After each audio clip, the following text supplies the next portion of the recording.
Por favor. Mas, meu velho, olha aí, pessoal, começou o papo assim, cara, fluindo, foi. Jimmy London tá com a gente, vamos mergulhar aí junto com ele no A Vingança é Meu Motor, novo disco, primeiro do Matanza Rhythm.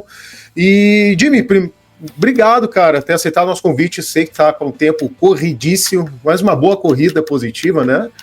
Bem-vindo ao canal. E, meu velho, eu tava ouvindo o disco desde o lançamento e ouvindo novamente. E, cara, é um disco que tem uma pegada bastante intensa entre o thrash, o hardcore, riffs que me lembram o Slayer, aquela levada Motorhead, e até um violino, né, com peso dramático.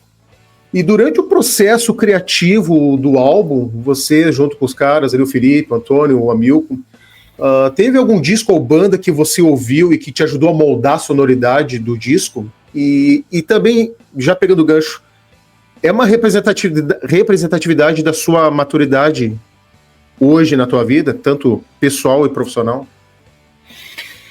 Bom, antes de mais nada, concordo plenamente com o que você falou sobre as referências, óbvio, umas coisas totalmente Slayer, outras totalmente Motorhead, não poderia ser diferente com esse bando de metaleiro que eu arrumei nessa banda aí, né?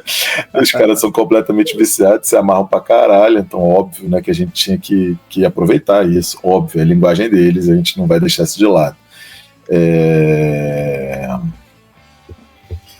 Cara, antes de mais nada é importante falar assim como é maneiro estar trabalhando com esses caras. São caras muito experientes, muito cultos, né? Muito musicalmente cultos. E pô, flui muito bem, cara. A gente compõe fácil, a gente compõe amarradão. É uma coisa diferente, cara, de verdade, assim. E todos nós, né, os quatro, comentamos como é diferente, assim, como todo mundo, a gente se vira muito bem ali dentro. Muito legal, assim, muito tranquilo esse processo, sabe? Porra, impressionante. Realmente eu tenho que destacar isso, porque a gente fala sobre isso entre a gente, o processo rola muito bem, sabe? E não é fácil. Pô, são 4 adultos, né? 4 pessoas já com muita estrada, com muita coisa. Tinha tudo para dar merda e funcionou muito bem. Então, vamos falar isso. Algumas linhas tortas acabam. Cara, porque todo mundo ali seria perfeitamente capaz de fazer o seu disco sozinho. Aliás, a maioria ali já fez. E todo mundo ali tem muita linguagem, todo mundo ali tem muita ideia, todo mundo ali tem muito argumento. Então, é foda que role muito bem, cara. Que cada um fale uma maluquice. Por que acontece? Cara, argumento musical é uma parada muito doida, né? Tipo, a Milka, sei lá, apresenta uma levada de bateria e aí ele explica. Não, o que eu pensei nessa levada de bateria? Eu pensei aqui, porque eu construo assim, pensei essa... Não, o fato dele conseguir argumentar tudo que ele fez ali não quer dizer absolutamente de jeito nenhum que aquilo tenha sido bom para todo mundo, né? Mas tem argumento. Então, se a gente for ficar argumentando realmente ao longo das composições, a gente vai ficar dias argumentando. Mas todo mundo muito na boa, assim, tipo, mesmo, cara, pô, então legal, isso aqui ficou uma merda, vamos fazer outro? E aí de boa, sabe, todo mundo adulto, todo mundo muito bem resolvido com isso muito prazeroso. Importante deixar isso claro. Segunda coisa, em relação às referências, sim, claro. Curiosamente, tem umas referências que ficam um pouco escondidas, que você perguntou. Sabe que tem uma que talvez seja bem escondida ou talvez não, mas é o Dropkick Murphys.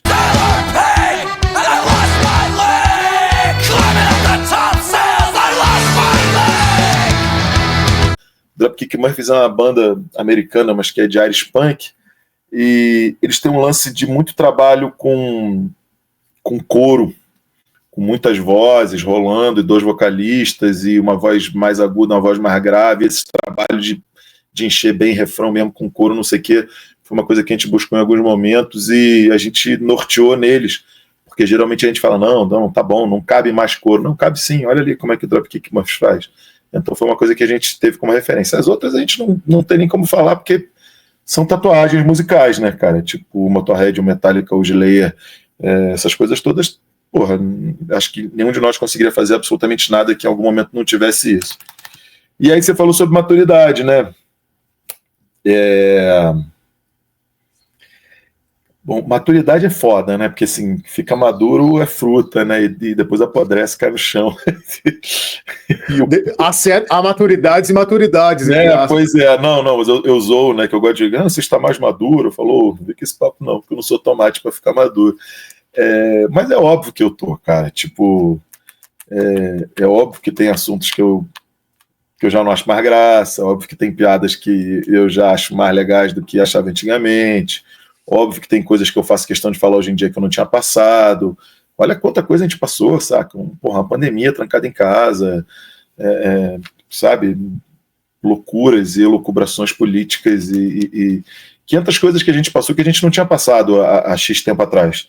Então, sim, acho que tudo isso daí entra e eu mesmo estou aí hoje fazendo 49 anos de idade, daqui a pouco já estou com 50. Então, sim, é idade e coisas que eu gostaria de falar, que talvez eu não tivesse falado ainda, sabe? Eu gosto sempre de falar sobre as escolhas, cara, porque eu acho que, pelo menos para mim, esse é o grande fantasma barra sonho. Para mim, o grande lance da dor e o prazer da vida são as escolhas, né? Que a gente faz e que podem ser do caralho, podem dar muita merda. Para mim, o grande segredo da vida tá nesse barato, como é que a gente navega por ela, ou se a gente se deixa ser navegado, né? E eu gosto muito de falar sobre isso, esse disco fala muito sobre isso. Nunca tinha pensado em falar sobre isso antes, sabe? Eu percebo nisso, né? Essa questão da escolha, o certo e errado, consequências, né? Toda atitude vai gerar resultados para a tua vida e tal. Esse é o caminho do Matanza Ritual, Jimmy, de não deixar um pouco da essência clássica, mas trazer novos elementos, criando uma identidade própria. Cara, eu nem escrevia tudo no Matanza original, né? Então, sim, na verdade, escrevia bem pouco. Então, sim, primeiro, antes de mais nada, faz muita diferença por causa disso, é óbvio. Segunda coisa que eu não sei, né? Eu não sei. Agora eu já estou começando a escrever coisa nova para um próximo disco e as coisas vão pintando e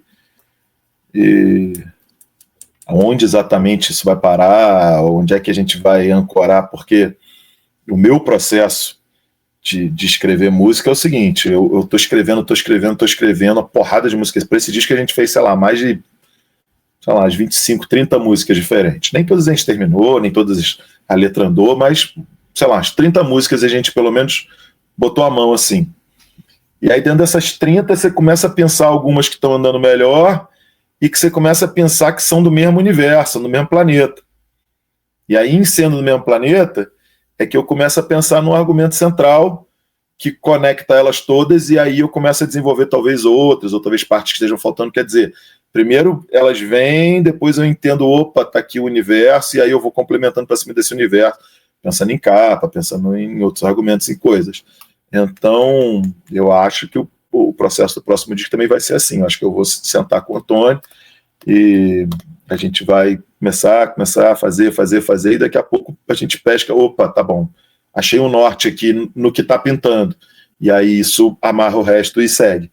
Então, tem outras pessoas que fazem o contrário, né? Pensam uma parada e falam, tá bom, só vou escrever dentro dessa lógica aqui. Tem pessoas que também não criam universo nenhum. Tem de tudo. Eu acho que eu não sei ainda o que vai ser no próximo. Mas eu acho muito difícil que venha alguma coisa fofinha, Hello Kitty, né? Isso é meio difícil. Que não tem nada com a cara de vocês. Nunca teve, né? E jamais vai ter. Acho meio difícil. Cara, vamos fazer algo diferente. Vamos tocar algumas músicas do novo disco e vamos conversando no meio delas, pode ser? Claro, com certeza. Vamos trazer pra galera aí o novo disco. A gente fala tanto das músicas novas e a galera fica curiosa, então vamos tocar, né? Apareceu, beleza. Vamos tocar a faixa título, a Vingança é Meu Motor?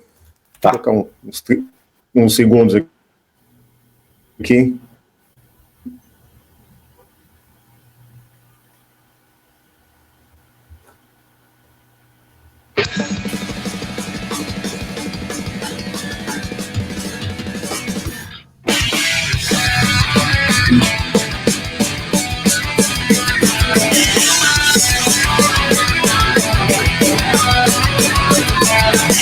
Mesmo que o mundo se acabe, eu não vou desistir de criar. Alguma nova tortura pensando em como vai ser bom me vingar. E o desespero que exala e as pernas que mal se sustentam são as coisas que tanto vão me dar prazer. A vingança é o meu motor e eu sigo pensando em retaliação e devolver a dor que me causou. Cara, pra mim, de todos os teus trabalhos, é o disco mais bem gravado da trajetória. Que foda. Que foda. E tu tá cantando muito bem, Jimmy. Tu sempre, é um cara que sempre se preocupou com timbres, os seus vocais. E eu percebo que tu tá cantando muito bem nesse novo disco. Qual é a tua percepção, resultado final deste álbum, você como cantor, dentro do álbum? Cara, a gente voltou pra Deck Disc, né? Que era a gravadora do Matanza original, e a gente voltou lá. E aí eu tive o prazer de gravar esse disco com o Rafa Ramos produzindo, cara, que é meu parceiro, que produziu todos os outros discos do Matanza. Grande Rafa. E eu acho que é o único cara que eu consigo ouvir ali. Eu poderia produzir tudo num disco, sacou? Eu posso ver bateria, eu posso ver baixo, eu posso ver guitarra, mas eu não consigo produzir minha própria voz. Eu não tenho autocrítica por lá de fora para falar isso tá bom, isso tá ruim. Eu realmente preciso de alguém que fale comigo sobre isso. E o Rafa é o cara que eu conheço, que eu sei que fala a minha língua, é o cara que eu confio. É um cara que fala, ó, errou e ficou legal aqui, errou e ficou ruim, faz de novo, sabe? Então fez muita diferença nessa questão da voz. Em relação ao resto, cara, a gente está trabalhando aí mais um disco também com o Jorge Guerreiro, que é um cara que de uma maneira ou de outra está envolvido com a gente desde o primeiro disco também. Então, assim, acho que todo mundo então que está trabalhando com a gente está melhorando, né? Acho que essa é a lógica. E, assim, essa banda realmente, cara, são músicos muito capazes. Essa música tem umas coisas engraçadas. Ela é a primeira letra que a gente escreveu, eu e Antônio, só que em outra música. É mesmo? E aí depois a gente canibalizou a letra pra essa daí, que tinha ficado maneira, que a gente gostava, era meio psychobilly, assim, e a gente falou, pô, tá maneiro essa música, não vamos perder essa base, não. Eu falei, quer saber? Pô, roubar lá aquela letra lá daquela música que a gente gostou, mas não prestou. E aí foi isso. Ela talvez a mais intensa do disco, né? É um ódio à vingança como combustível. Né? Pois é, e como foi a primeira, na verdade, que foi escrita, e essa letra aí, ela é muito real, sabe? Muito visceral, sabe? Dessa época toda, de todas as complicações que eu tinha te falado. E eu sempre falo sobre esse disco, cara, um lance que as pessoas têm essa babaquice de emoções e sentimentos positivos e ignorar os sentimentos negativos e tipo, pô, vai tomar no cu, cara. Quanto valor a gente tem na vingança, no ciúme, na inveja, no ódio, no asco, nas coisas que a gente acha que não deveria sentir. Não deveria sentir o caralho, a gente se sente igualzinho. Não existe, eu acho, sentimento positivo ou negativo, né? Existem sentimentos. E uma puta de uma cultura ridícula, assim, cheia de culpa para falar os que são bons e os que são ruins.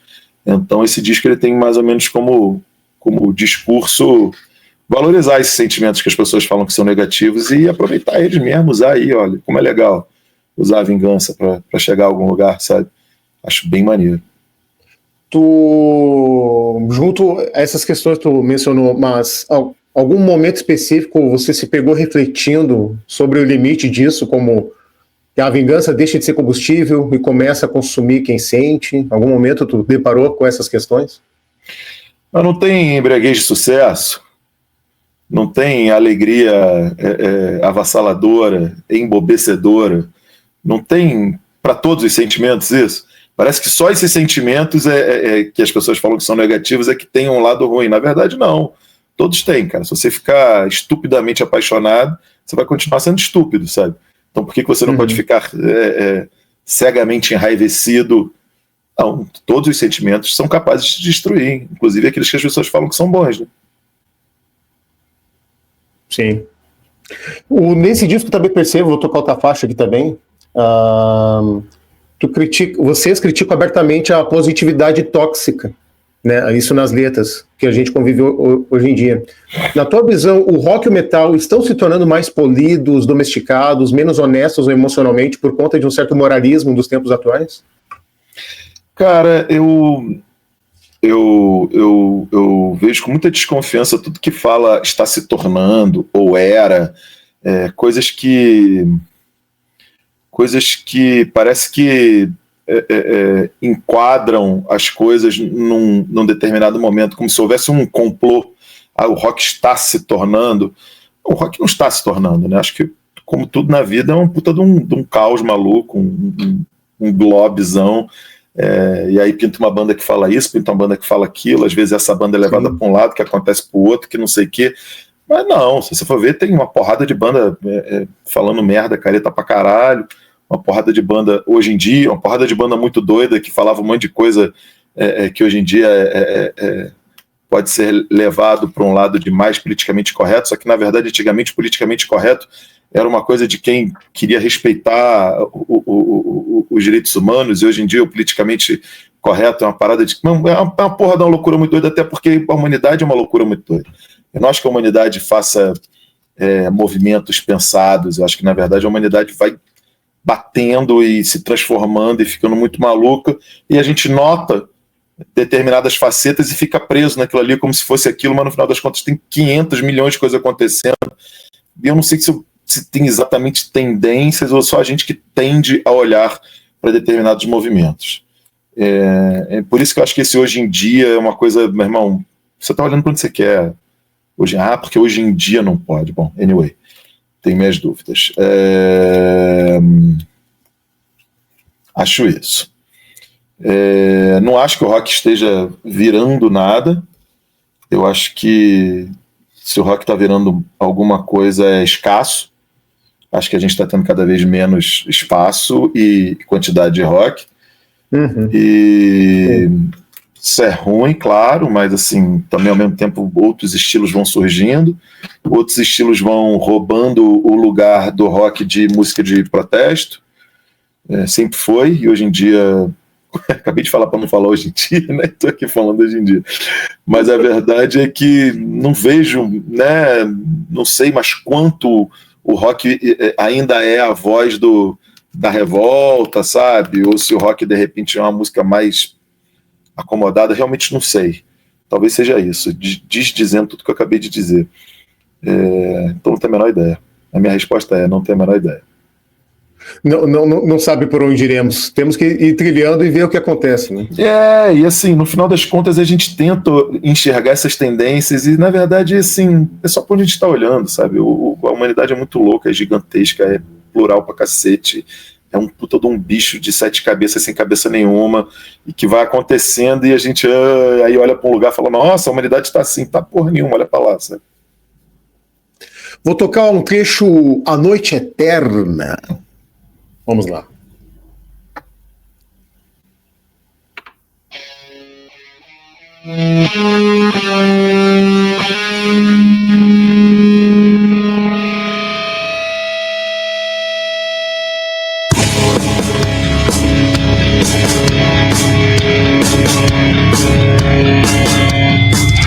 A noite eterna começou. A escuridão fundamental.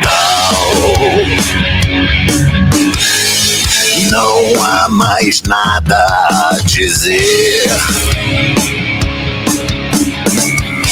Essa verdade não vingou tão pouco à luz do renascer.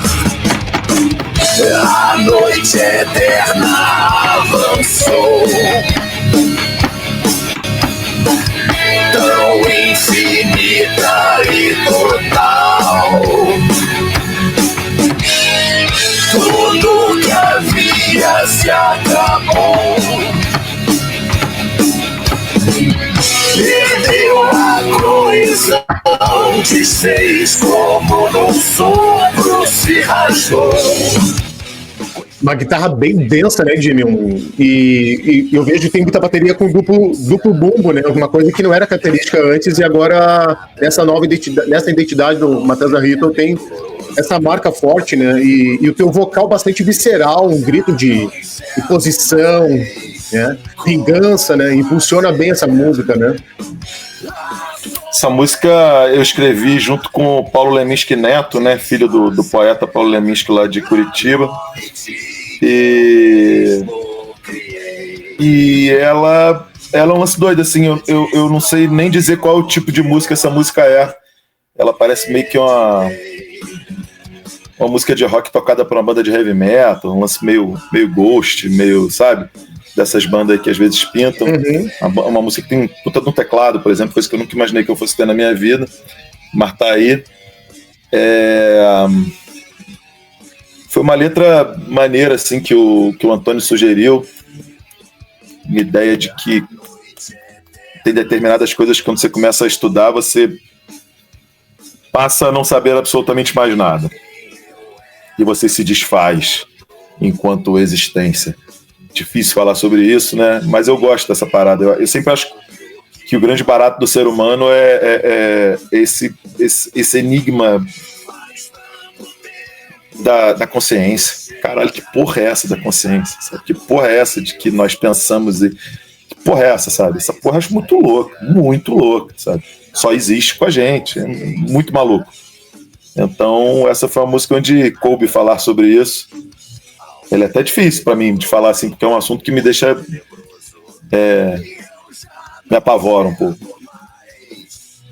Te assusta um pouco às vezes? Porque eu acho que é a única coisa que a gente não... Irmão, que a gente não domina. Isso a gente não domina, não tem jeito.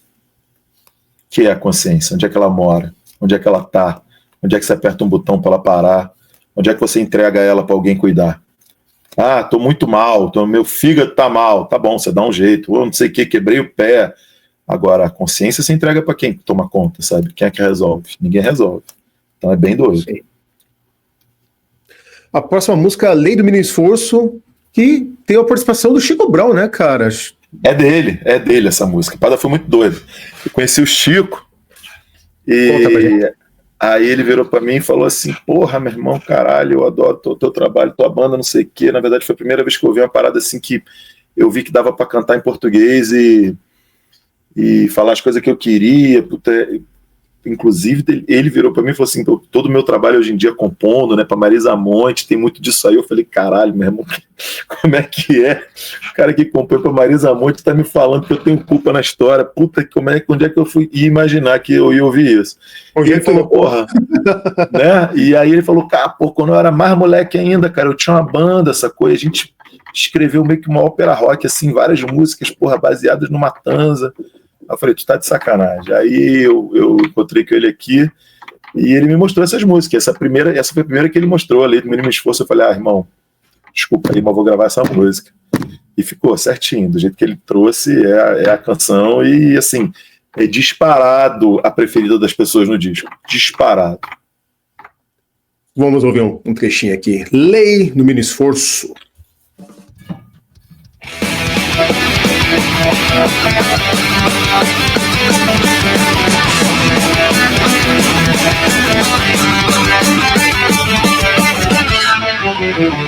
Eu tô sem saco pra me levantar da cama, eu tô sem saco pra acordar 6 da manhã.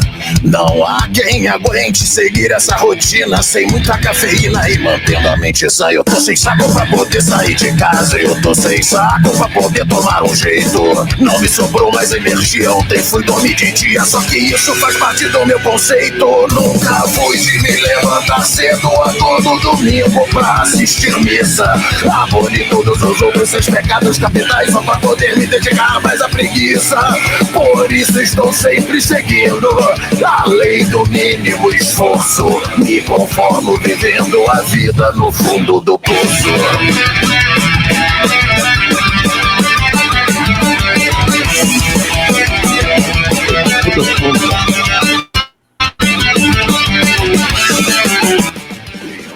Não, Não, e é uma música mais acelerada, talvez uma delas mais acelerada, né? Guitarra mais limpa e um baixo muito presente do Felipe, né, cara? Essa eu desafio alguém a gravar do jeito que eu gravei, porque eu peguei um fôlego só, gravei a música inteira, e depois que eu fui ver o que eu tinha feito aí, eu falei, puta, nunca mais faço de novo. E nem inventei de cantar no show essa música, meu irmão, aí que eu morro de vez, né? Falando sobre se cansar no show, tá aí, ó. Essa daí eu desafio. É o mínimo esforço, porém tu faz um grande esforço. Porra, o máximo.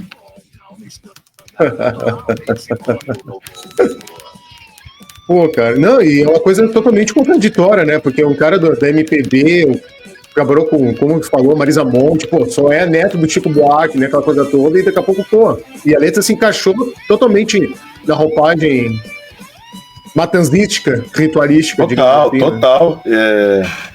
Mas o Chico eu acho que é o maior musicista que eu conheço, assim, porque ele toca absolutamente tudo, com absolutamente todo mundo, e ele toca jazz muito bem, ele toca guitarra, ele toca baixo, ele toca piano, ele toca metal, e ele toca MPB, ele excursionou com o Paul Dayano um tempão, sacou? Cara, ele é diferenciado mesmo. E o cara meio que é a música mesmo. Fala, você ia tocar o paciente aí, né? Que demais isso. Tá entrando aqui o Paciente Secreto, que é a primeira faixa ali. Mas antes aqui, uma curiosidade, eu vou voltar aqui. A primeira faixa, que é uma vinheta ali, de 30, 40 segundos, né, uma coisa bem sombria, que já dá a cara a tapa, dizendo, ó, vai vir uma coisa mais densa, introspectiva, não vamos deixar o que somos, mas ó, tem coisa nova aqui, que é a faixa intro. Qual a pronúncia correta? Screg a Carnix. Screg a Carnix. Screg a Carnix. Screg a Carnix.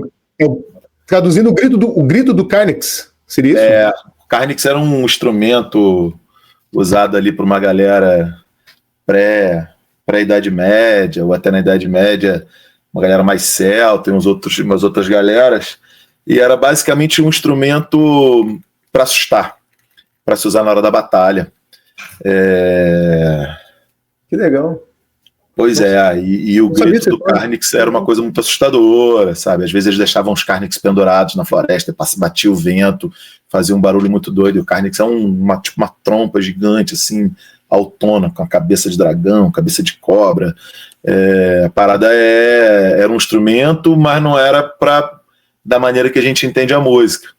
E eu pensei nesse lance também, porque, tipo assim, a gente também quer, às vezes, fazer música voltada para outras coisas, inclusive para elogiar esses tais de sentimentos que as pessoas raramente elogiam na música, porque o tempo todo estão na música falando de sentimentos fofinhos e bonitinhos. Então pensei de fazer um paralelo com isso e usar os nossos instrumentos meio que para assustar, sabe? Aí daí que surgiu essa ideia de fazer essa referência aos Carnix. Que demais. Vamos ver o trechinho aqui.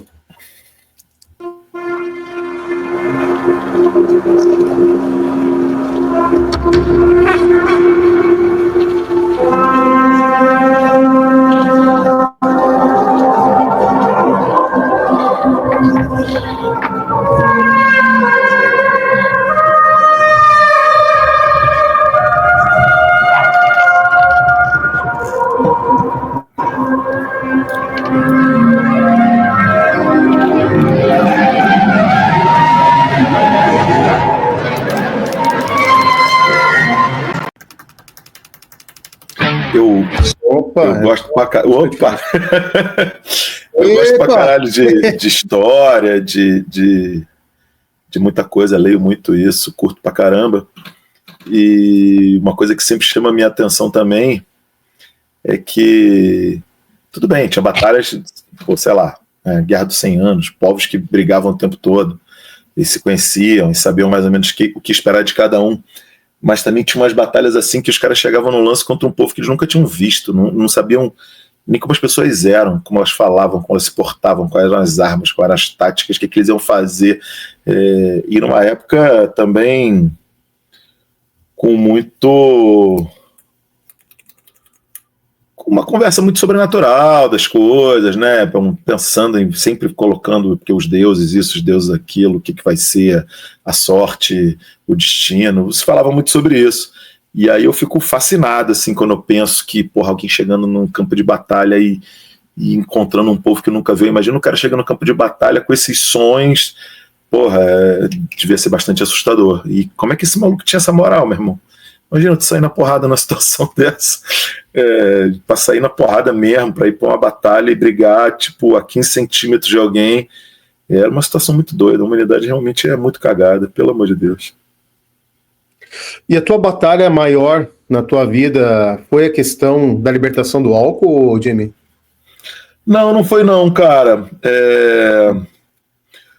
O álcool, na verdade, eu acho que a grande batalha sempre foi mais de procurar equilíbrio e saúde mental, não ter problema de ansiedade, não ter problema de várias outras coisas, e o álcool piorava muito isso.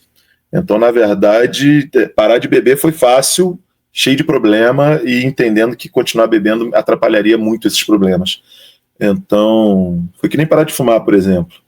Passando um monte de merda, não sei o quê, e aí, de repente, meu irmão, medo de morrer é a melhor maneira de parar de usar essas coisas todas, né?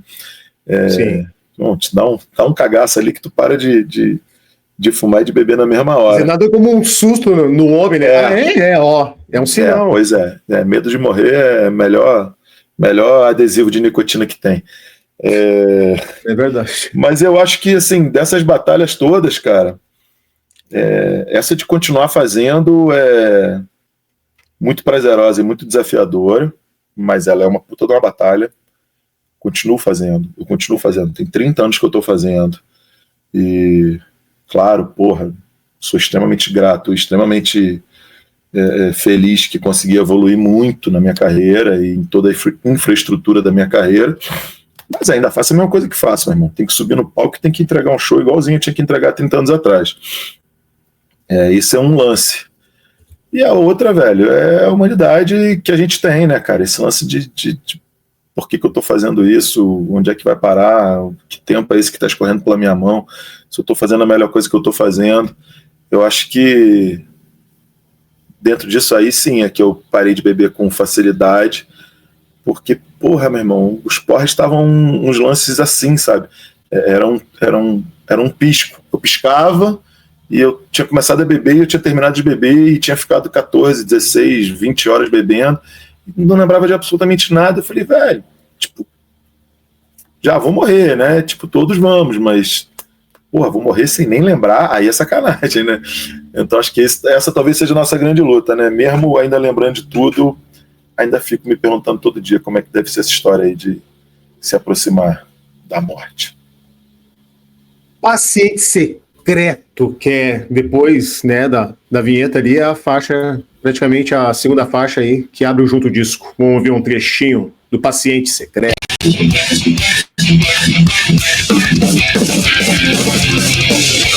Trancado no escuro, sem direito a ver o sol, guardado dos ouvidos e olhares curiosos, mantido a 7 chaves. Existe um interno totalmente desconectado do real. Insiste em dizer que nós vamos morrer, que meu futuro e não há nada o que fazer, que os nossos deuses já não vão nos proteger e os sacrifícios já não têm nenhum poder. Não responde a tratamentos e não nos dá mais esperança. Essa fala mais de máscaras sociais, angústia de carregar segredos, se a máscara cai, o que sobra sou eu. Eu pensei muito. É a maior máscara social hoje. Eu acho que a gente tem 500 máscaras sociais bem ridículas, assim, né? E outras nem tanto. Mas essa daí, cara, foi para um lugar que eu tinha que falar, assim, que é tipo, meu irmão, será que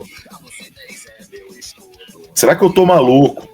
Eu acho uma coisa, e todo mundo tá certo pensando sobre isso, eu estou completamente errado, e todo mundo tá falando que eu estou completamente errado, e eu estou completamente errado, ou será que absolutamente todo mundo tá completamente maluco falando uma coisa, e eu acho outra, e, meu irmão, só eu estou certo nessa porra, parece meio piada, assim, né? De aham, como é que as pessoas escrevem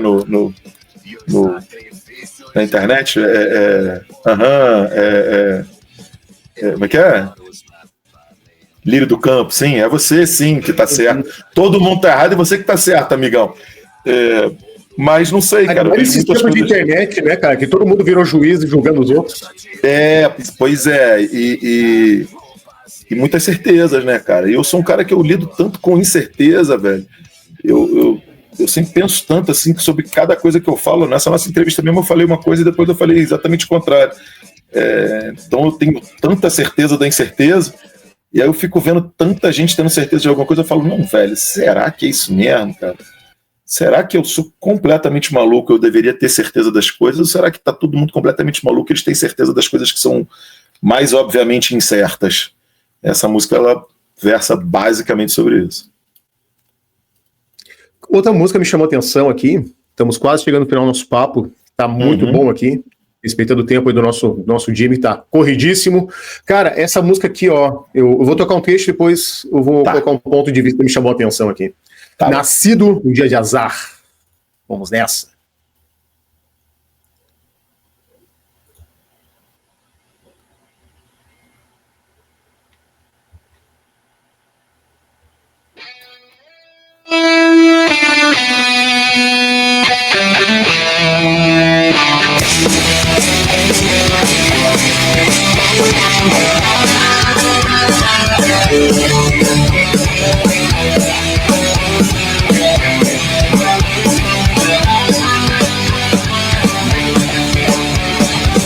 Nunca fui um escravo dos presságios que vi, mas ando preocupado com os dias por vir.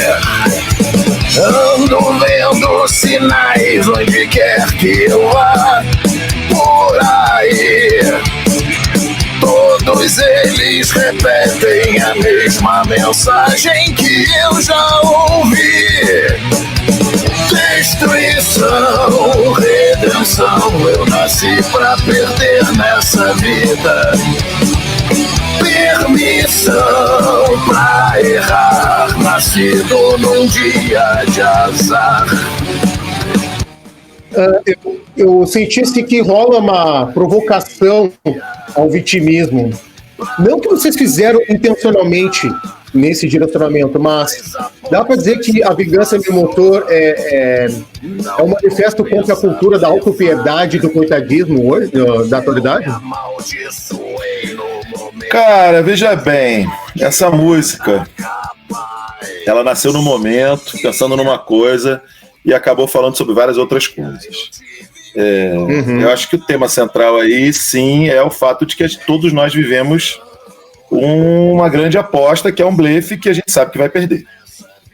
Porque o que é a vida se não isso, né? Todos nós sabemos que vamos perder esse jogo, e a gente está aqui, meu irmão, apostando, saindo de casa, trabalhando, crescendo, achando que está prosperando, enquanto a gente sabe que vai chegar num determinado momento que esse jogo vai terminar e a gente vai perder. Então, assim, todos nós nascemos para perder.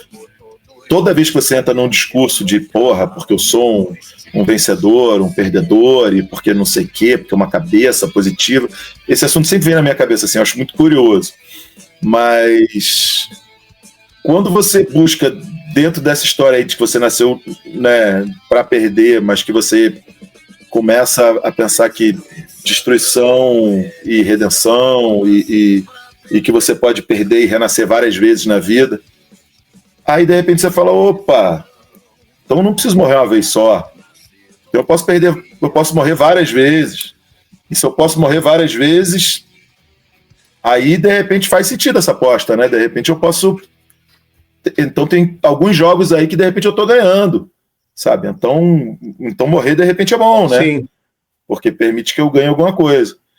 E ele não deixa de falar sobre esse lance que você falou, não sobre o vitimismo, porque eu não domino as palavras, porque as palavras estão no mundo, e se fizeram sentido para alguém assim, então elas fazem sentido, ponto, não sou eu que vou escolher. E o segundo é que em alguns momentos ela foi para esse lado, sim, porque Porque quantas pessoas não estão ignorando esse jogo aí de morrer e acordar todo dia e recomeçar o jogo. E aí sim, esse cara tá usando toda essa conversa só para não jogar, sabe? E aí eu acho bem vitimismo mesmo, e aí, sei lá, mais fácil nem desenvolver grandes coisas. Meus amigos, minhas amigas, chegando quase no final aqui. Jimmy, meu velho, quais os próximos passos da Matanza Ritual? Vai ter vinil, vai ter CD físico, daqui a pouco um disco ao vivo? Vamos fazer só vinil, tá chegando aí, finalmente, tá vindo da Europa legal, depois de um longo processo, acho que tá cada vez mais demorado fazer um vinil. Era para ter caro também, né? Caríssimo, para ter saído junto com o disco, mas finalmente agora tá vindo, deve estar vindo de pombo correio, 1 a 1 tá vindo. Mas assim que chegar eu vou anunciar pra galera. Esse é o ano de botar a banda na estrada, tocar o máximo possível esse disco, levar para as pessoas, fazer o máximo possível de clipes, de divulgações, de coisas, sem dúvida alguma. E aí no ano que vem a gente pensar um pouquinho, tem muita coisa acontecendo, assim, como eu falei, estou fazendo mais de 30 anos de carreira, só de Matanza aí já estaria completando 30 anos, do primeiro disco estaria completando 25, estamos completando 25, então tem muita coisa rolando, assim, e ano que vem no fim desse ano eu vou começar a soltar mais algumas coisas em relação a isso, mas sempre com Matanza Ritual, sempre fazendo mais coisas, sempre compondo mais, porque esse processo deu muito certo, e eu quero preservar ele ao máximo, e preservar fazendo. Maravilha. E agora tu falou 30 anos, agora me veio na cabeça, cara, faz 10 anos vocês lançaram o disco tributo do Johnny Cash, que é o teu preferido, né, cara?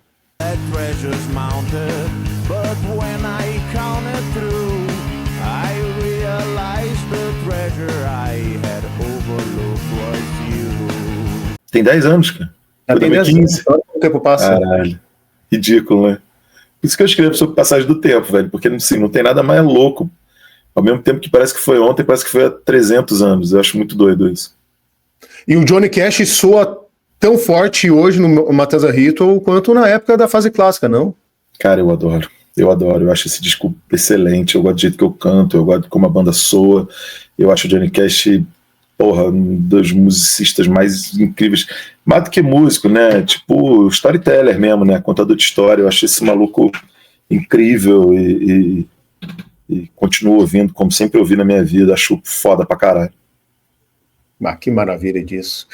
Meu velho, uma brincadeira no canal, um disco da tua vida e um disco inusitado que as pessoas não imaginam que o Jimmy adora. Um disco da tua vida e um disco inusitado fora da curva do Jimmy. Bom, o disco da minha vida eu vou botar aí, que foi o primeiro que eu comprei do Johnny Cash. Na verdade era só uma coletânea qualquer, nessa época que ainda existia loja de disco e CD player, essas coisas, e teve esse que eu entrei na loja, fui com a cara do disco, comprei, e quando eu fui ouvir minha vida mudou completamente, de perna para baixo de verdade.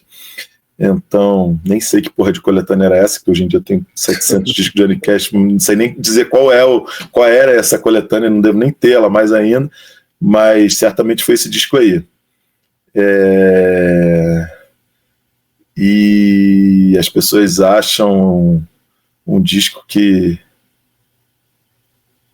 eu não ouço, né? O que eu não ouviria. Cara, eu vou te falar, o Thriller do Michael Jackson foi importantíssimo, né? O Thriller e o Bad do Michael Jackson foram importantíssimos na minha vida, importantíssimos. O Bad, inclusive, assim, acho que foi um dos primeiros discos que eu, enquanto gente, sem ser disco infantil, né? Pegava o vinil, colocava na vitrola e eu ficava ouvindo, sabe? Pô, mó discão, né? Batera, baixo, guitarra, tudo acontecendo. Sonzeira pra caralho, músicas fodas. E eu ficava ouvindo aquilo ali com, sei lá, uns 8, 9 anos de idade. Porra, fascinado. Fascinado. Mas se for pra chocar mais ainda, pode ser o Simon & Garfunkel, que eu, ao vivo em Nova York, que eu ouço pra caralho, que é só balada, eu acho do cacete. Olha, Jimmy não gosta de balada, não tem balada, olha, o baita exemplo. Até parece. Galera, os próximos shows aí é Porto Alegre, São Paulo, Rio de Janeiro e Floripa. Vocês e a Abstract aí nessa turnê aí. Então, rapaziada, quero ver absolutamente presente. Nós temos Porto Alegre, nós temos Floripa, nós temos Curitiba, nós temos Rio de Janeiro, nós temos São Paulo. É a nossa turnezona com a Abstract. Eu quero ver todo mundo. Tem muita música antiga, tem muita música nova, tem muita música. E tem que ter vocês, porque quem faz o show são vocês, a gente só faz a trilha sonora. Vocês ficam muito loucos, a gente fica muito louco e o show do caralho. Puta que o pariu, minha gente. Não vão ser bobos de perder esses shows. Eu estarei lá. E, Jimmy, meu velho, muito obrigado aí por esse papo quase filosófico aqui. Eu adorei a experiência. Obrigado, meu velho. E obrigado você, grandes novidades aí para vocês. Obrigado pelo espaço, meu irmão. Um abraço forte, tá? Um abraço, meu velho. Valeu. E até mais, gurizada. Forte abraço. Fui! A diversão e a libertação. Ali é mole. Em cima do palco é mole. Foda chegar lá. Pô, e tu passou, e tu batalhou nisso, né, cara? Pô. A primeira lembrança sua, você estava tocando em Esteio, cara. Aqui eu moro na região de Porto Alegre. Pô, numa casa de cultura em Esteio, cara. Uma coisa bem underground. E agora ver onde vocês estão hoje, pô, é admirável. Eu vou te falar que eu tenho bastante orgulho, cara, mas eu acho que nesse papo aí é só isso mesmo, é trabalho pra caralho, porque tem os fenômenos, né? Tem as pessoas que vão e que a parada simplesmente rola por vias. Eu não acho isso desmérito nenhum, mas é fenomenal, é fora do padrão. E pra gente, assim, a gente meio que deu uma beliscada ali e não rolou. De rádio, sabe, de gravadora botar muita grana, na verdade a rádio não topou a gente, então a gente acabou tendo que fazer o caminho que é o caminho que eu conheço hoje em dia, cara, que é ir, voltar, toca pra 10, toca pra 15, toca pra 20, toca pra 50, não sei o quê. E aí eu acho que o mérito que a gente teve nessa história aí foi de ir mesmo, sabe, fazer cada show como se fosse o último e botar pra fuder e todo mundo que estava ali voltar no próximo e levar mais um amigo. Aí funcionou. Mas, sim, porra, é o método mais trabalhoso que eu conheço, sem dúvida alguma. Eu tenho orgulho, mas é muito trabalhoso. Ah, eu imagino, cara. E se o cara não tiver uma boa cabeça no lugar e a banda engajada junto, uma hora cansa, né? Cansa pra caralho. Eu passei exatamente por isso, né? Chegou no momento ali da nossa carreira que a banda desengajou de trabalhar. E tudo bem, cada um pro seu lado, e eu continuei fazendo esse lance de trabalhar mesmo, de fazer os shows com muita dedicação, de continuar entendendo que, meu irmão, que especialmente, eu acho que em todos os mercados, em todas as profissões, se tu largar, desanda, né? Se você achar que chegou, fudeu. Dali é só para baixo. Mas na nossa, em especial, é o tempo todo, sabe? São 500 coisas diferentes. Primeiro, porque o tempo todo tem banda nova. Segundo, porque ainda tem esse lance de que mas agora já não é mais, agora já ficou mais velho, agora já não vale mais a pena. Quer dizer, a gente meio que o tempo todo vai brigando ali com uma certa desconfiança das pessoas. E o terceiro é porque a gente vai ficando mais velho mesmo, né? E vai ficando cada vez mais fisicamente difícil, às vezes até psicologicamente, a gente quer mais ficar em casa, viajar começa a ficar mais difícil. Então acho que tem uma porrada de desafio nessa história. Então, na verdade, tem que ir aumentando o tesão para fazer o lance. O que vamos combinar é bem difícil, né? E conforme o tempo vai passando, vai desafiando a gente. Cara, a gente fica mais pesado mesmo. A gente começa a rolar uma gravidade, assim, que puxa a gente mais forte para ficar mais devagar, para ficar mais em casa, para fazer para fazer menos. Só que tem várias paradas que envolvem o lance que fazem com que, na verdade, a gente tem que fazer ainda mais. É bem maluco. Ao mesmo tempo, tem a parte muito boa, que o trabalho vai tendo mais relevância e mais alcance, então os shows vão ficando maiores. O que é do caralho, só que o show maior é ainda mais cansativo, tem que botar mais energia ainda. Então é uma parada maluca, assim, é um círculo bem doido. Eu fico muito amarradão. Hoje eu tô cansado pra cacete, por exemplo. Hoje é o quê? Quarta-feira. A gente teve show quinta, sexta, sábado e domingo, se eu não me engano. Vocês estavam no festival agora, estava vendo, né? Dia 13 de julho agora. Agora esses dias. Teve São Paulo, teve Ferraz de Vasconcelos, teve Catanduva, teve um show surpresa no metrô também, em São Paulo. Foi um fim de semana 13 de julho, né? Dia do rock, teve bastante coisa de prefeitura, de Sesc. Cara, vários shows grandes, assim. Eu Pô, fiquei que bem massa, cansado. cara. Bem Que cansado. legal ver Mas é pela. Eu fico cansado porque eu acho do caralho que eu faço assim. Então eu realmente faço questão de mandar muito bem, saca? Eu nunca consigo aquele lance de sentar na varanda e acender um cachimbo e falar, tá bom, cheguei. Agora eu vou me poupar, sabe? Eu sento a porrada mesmo. Todo show me acaba.